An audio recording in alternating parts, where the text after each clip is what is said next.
Om Swastiastu, dan salam harmoni. Perkenalkan, nama saya Niko Manggini Asti dengan dengan akhir NIM 039 dari kelas 2D. Di sini saya akan mempresentasikan mengenai data yang sudah saya peroleh dengan judul faktor-faktor yang mempengaruhi tingkat pengangguran di Indonesia. Baik, langsung saja ke data yang sudah saya buat. Baik, ini merupakan data-data yang saya dapatkan dari Badan Pusat Statistika.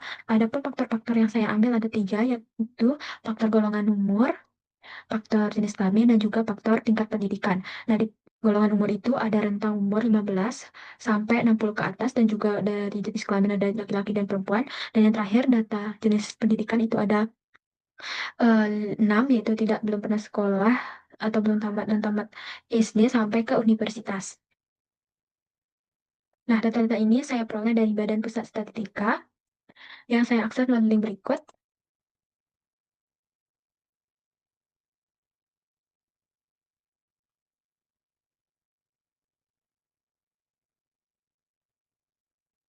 Ini merupakan data menurut golongan umur yang saya ambil pada tahun 2024 dan pada tahun 2023. Nah, ini data-data saya, data-data saya dapatkan itu eh, semuanya saya dapat dari Badan Pusat Statistika, dan juga pada golongan umur ini ada yang pernah bekerja dan tidak pernah bekerja. Begitu juga pada tahun 2024. Nah, data ini disajikan per orang atau per jiwa. Nah, data jenis kelamin dan juga tingkat pendidikan itu disajikan berdasarkan persentase. Baik, langsung saja ke pertanyaan yang didapat. Baik, eh, s- adapun pertanyaan yang bisa kita dapatkan setelah melihat data yang sudah saya gini tadi. Yang pertama itu ada bagaimana tren jumlah angka pengangguran secara keseluruhan menurut golongan umur 2 tahun terakhir, yaitu pada tahun 2023 sampai 2024 secara nasional. Nah, untuk menjawab pertanyaan ini, saya sudah melakukan pemusatan data dan juga penyajian diagram. Untuk menjawab pertanyaan nomor 1, bisa melihat penyajian diagram. Em, nah, di sini eh, bisa kita lihat tingkat pengangguran pada tahun 2023 sampai 2024 itu mengalami penurunan karena jika dilihat itu yang pada tahun 2023 itu dulunya sebanyak 15.844.350 jiwa. Kemudian pada tahun 2024 itu mengalami penurunan menjadi 14.660.460 jiwa. Ini eh, dapat kita simpulkan bahwa tren tingkat pengangguran per golongan umur pada 2 tahun terakhir itu mengalami penurunan dan kenaikan berdasarkan data nasional 2 tahun terakhir, yaitu pada tahun 2023 sampai 2024. Nah, tren jumlah pengangguran golongan umur menunjukkan bahwa kelompok usia muda, khususnya 20 sampai 24 tahun, menjadi penyumbang terbesar angka pengangguran di Indonesia. Lanjut ke pertanyaan yang kedua, yaitu apakah terdapat kesenjangan antara yang pernah bekerja dan tidak pernah bekerja dilihat dari golongan umur pada tahun 2023 sampai 2024. Nah, untuk menjawab soal tersebut, em,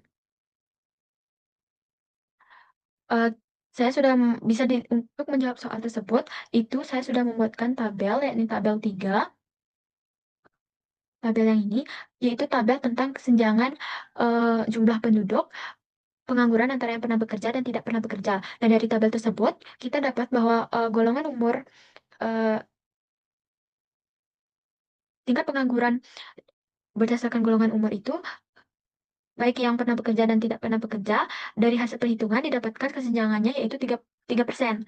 Bisa dilihat dari pergolongan umur, didapatkan penyebaran kesenjangan pada rentang umur 15 sampai 19 sebanyak 74%, 35 sampai 39 sebanyak 44%, dan 60 ke atas sebanyak 64%. Jadi didapat kesenjangan tertinggi pada 2 tahun terakhir pada rentang umur 15 sampai 19, yaitu sebanyak 74%, dan kesenjangan terendah pada rentang umur 25 sampai 29 sebanyak 12%.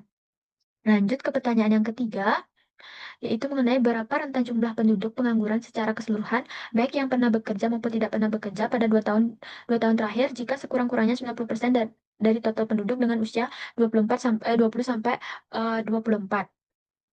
Nah, untuk menjawab pertanyaan tersebut, saya bisa dilihat pada tabel 10. tabel yang ini. Nah, di tabel ini yaitu mengenai teorema Chebyshev dengan K sama dengan 3 dalam rentang antara atas bawah dan juga batas atas.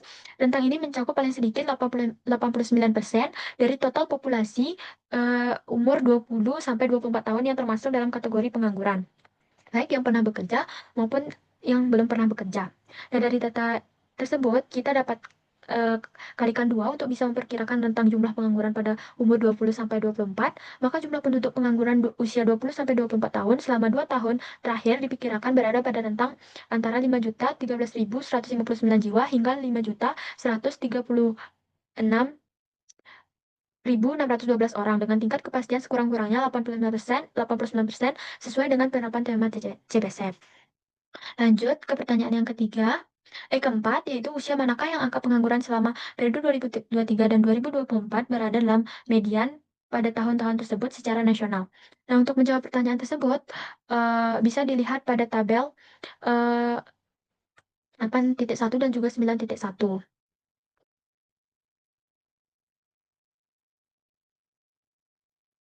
Nah, pada tabel 8.1 dan juga 9.1. Nah, dari tabel itu, kita dapat melihat bahwa median dari distribusi jumlah pengangguran Indonesia yakni pada usia 24 tahun. Hal ini ditunjukkan dalam tabel ini, dan di mana nilai median pada kedua tahun tersebut adalah 24. Maka dapat kita simpulkan bahwa umur 24 merupakan umur yang berada pada nilai median nasional berturut-turut dalam 2 tahun terakhir. Median menunjukkan, dari mana median ini menunjukkan separuh dari jumlah pengangguran berada pada usia di bawah 24 tahun dan separuhnya lagi di atas usia tersebut.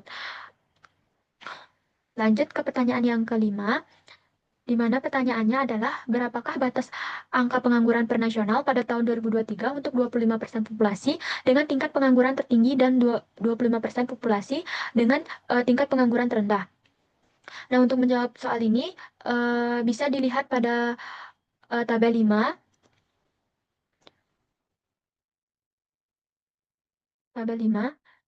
tabel kuartil.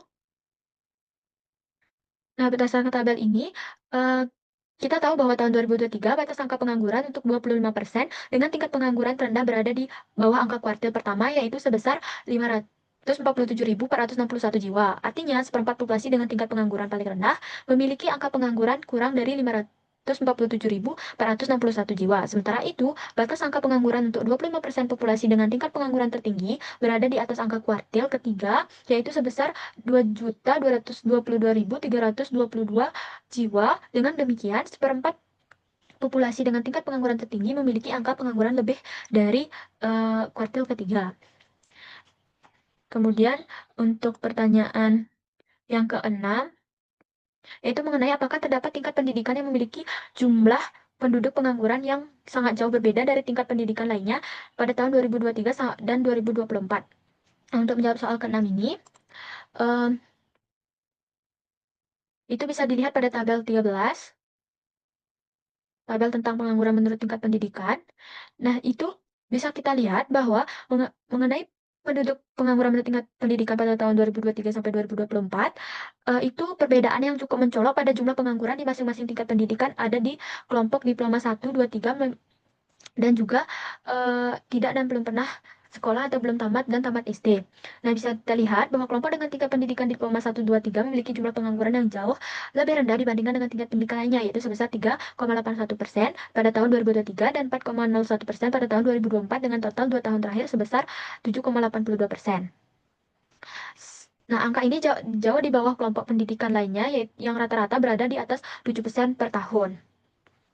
Dengan demikian, dapat kita simpulkan bahwa tingkat pendidikan diploma 1, 2, 3 merupakan yang paling menonjol karena memiliki jumlah pengangguran yang paling rendah, berbeda signifikan dengan kelompok lainnya. Di sisi lain, kelompok dengan pendidikan dasar atau tidak sekolah mencatat angka yang cukup tinggi, mencerminkan hubungan antara rendahnya tingkat pendidikan dengan tingginya risiko pengangguran. Dan untuk pertanyaan ketujuh, umur berapa yang paling banyak menyumbangkan angka pengangguran di Indonesia pada rentang tahun 2023 sampai 2024? Nah, untuk menjawab pertanyaan ini, bisa kita lihat pada tabel 8.2 dan 9.2, tabel yang ini dan yang ini. Nah, dari tabel itu, usia yang spesifik yang paling banyak menyumbangkan angka pengangguran Indonesia pada rentang tahun 2023 sampai 2024 adalah usia 22 tahun. Hal ini ditunjukkan oleh nilai Moody's dari distribusi pengangguran menurut umur, yaitu sebesar 21,87 yang kita bisa bulatkan menjadi 22 umur 22 tahun pada tahun 2023 dan pada tahun 2024 itu 22,04 yang bisa kita bulatkan menjadi 22 tahun. Karena modusnya merupakan nilai yang paling banyak muncul dalam suatu distribusi, maka dapat kita simpulkan bahwa usia 22 tahun merupakan usia yang paling tinggi mengalami pengangguran di Indonesia pada periode 2023 sampai 2024. Oke, next ke pertanyaan berikutnya. Pertanyaan 8, apakah ada tingkat pendidikan tertentu yang rentan terhadap pengangguran pada tahun 2023 sampai 2024? Nah, untuk menjawab soal ini bisa kita lihat pada tabel uh, pada tabel pada tabel uh, bisa kita lihat pada grafik yang ini. Nah, dari grafik tersebut terlihat bahwa pendidikan SMA kejuruan merupakan kelompok yang paling rentan terhadap pengangguran. Meskipun bukan kelompok dengan prestasi pengangguran tertinggi secara total, tetapi jika dibandingkan dengan kelompok pendidikan lainnya yang memiliki latar belakang pendidikan formal lebih tinggi atau lebih rendah, kelompok lulusan SMA kejuruan menunjukkan angka yang konsisten tinggi dalam 2 tahun berturut-turut, yakni sebesar 6,39% pada tahun 2023 dan meningkat menjadi 7,49% pada tahun 2024. Jika dilihat dari total 2 tahun terakhir, angka pengangguran lulusan SMA kejuruan mencapai 13,88%, menempati posisi tinggi dibandingkan kelompok pendidikan lainnya. Hal ini menunjukkan adanya tantangan signifikan dalam penyerapan tenaga kerja lulusan SMA kejuruan ke pasar kerja yang seharusnya siap kerja sesuai dengan orientasi pendidikan vokasional mereka, maka dapat disimpulkan bahwa lulusan SMA kejuruan merupakan kelompok yang paling rentan terhadap pengangguran dalam periode 2023 sampai 2024. Baik, lanjut ke pertanyaan yang nomor 9. Bagaimana tingkat pengangguran antara laki-laki dan perempuan pada tahun 2023 sampai 2024? Nah, untuk menjawab soal ini dapat kita lihat uh, tabel 12 maupun grafik. Kita bisa lihat grafiknya saja. Karena langsung ke tabelnya. Nah, dari sini dapat kita lihat bahwa pengangguran laki-laki dibandingkan perempuan selama periode 2 tahun terakhir itu laki-laki mencatat tingkat pengangguran lebih besar daripada perempuan, yang dimana laki-laki mencatat tingkat pengangguran sebesar 6,94%, sementara perempuan berada di angka 6,27%. Selanjutnya, pada tahun 2024, pengangguran laki-laki meningkat menjadi 8,28%, sedangkan perempuan menjadi 7,57%. Jika dijumlahkan selama 2 tahun terakhir, total pengangguran laki-laki adalah 15,22%, sedangkan perempuan sebesar 13,84%. Nah, data ini menunjukkan laki-laki lebih rentan mengalami pengangguran dibandingkan perempuan pada 2 tahun terakhir, yaitu pada 2023 sampai 2024. Nah, lanjut ke soal yang 10. Ini golongan umur mana yang memiliki variabilitas jumlah pengangguran tertinggi. Nah, untuk menjawab soal ini bisa kita lihat pada tabel 6.